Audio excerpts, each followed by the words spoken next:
ฮัลโหลสวัสดีทุกคนวันนี้ฝ่ายจะพามากินปิ้งซีนและทีเลิศตัวปิ้งซีนก็คือนี่แจวตับหมูเป็นแบรนด์ของฝ่ายเองนะทุกคนที่เฮ็ดออกมาใหม่ซึ่งวันนี้ฝ่ายจะมากินให้เบิ่งเด้อเดี๋ยวฝ่ายจะพาไปเบิ่งว่าเฮ็ดจังไดไป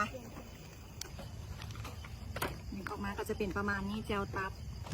ห่อนี้นี่ประมาณ90 กรัมเลยทุกคนนี่จีกออกมาแล้วทุกคนแล้วก็เทลงถ้วยเลยที่ทุกคนเห็นมันแข็งๆแบบนี้นะก็คือต้องผสมน้ำเด้อถ้าว่ามันละลายดีแล้วเนาะผสมน้ำธรรมดาได้เลย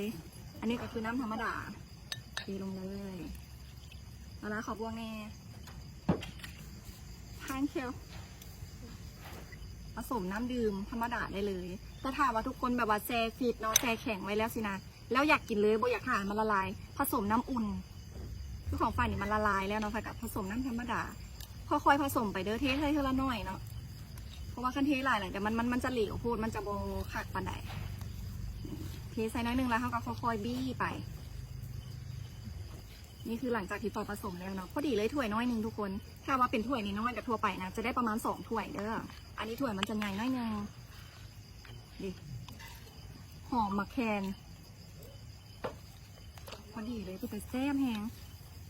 เหมาะกับการกินปิ้งทุกประเภทจะปิ้งซีปิ้งอย่างก็ได้หรือถ้าว่าแบบกินแบบง่ายๆเข้าไปสินะกินแค่กับพักก็ได้เลยกินแบบว่าเป็นพักกับสินะคุยกับแจวตานี่ก็สุดยอดแล้วทุกคนพอดีแล้วถ้าว่าไผ่มากเหลวกว่านี้มันตื่มน้ำได้อีกเด้อ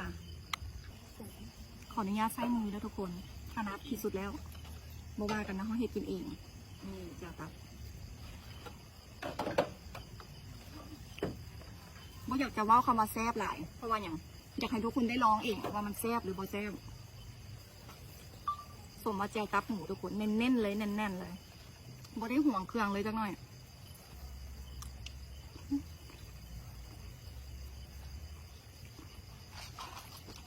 ในจานตอนนี้มีซีน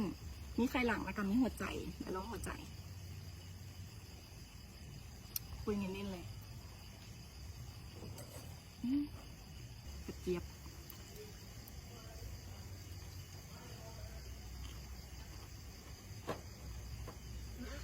แซ่บนะ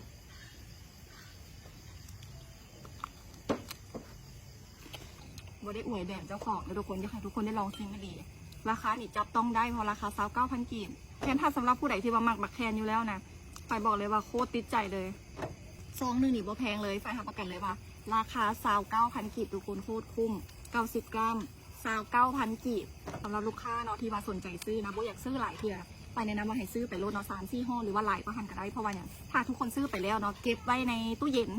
แนะนำเลยว่าเซซ่องฟิตไปเลยนะทุกคนอยู่ได้นะ6 เดือนขึ้นไปเลยถ้าอยู่ในซ่องฟิตเนาะแนะนำเลย